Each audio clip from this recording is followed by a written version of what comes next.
160 espositori e oltre 220 imbarcazioni. Dal 29 maggio al 6 giugno l'appuntamento è con il Salone Nautico. Dopo il rinvio del 2020 sarà un'edizione più lunga rispetto alla precedente, con 2 weekend a disposizione per poter spalmare le presenze all'Arsenale, garantendo l'accesso ai visitatori.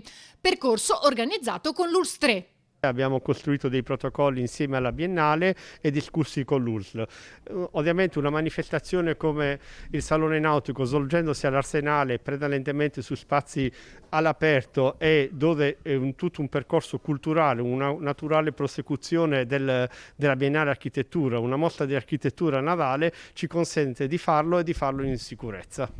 La manifestazione si svolge in collaborazione tra Comune, Vela e Marina Militare, partner principale che mette a disposizione molti spazi di propria competenza, ma coinvolgerà anche la Regione e il Governo, la cui presenza è un forte segnale, ha evidenziato il sindaco.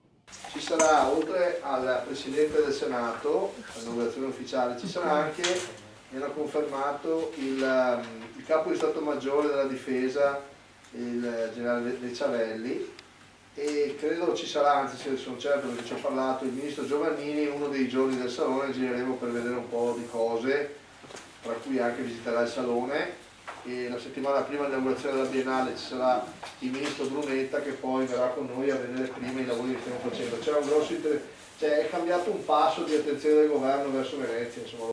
L'edizione si aprirà a una settimana dalla Biennale e sono previsti pacchetti per visitare la città.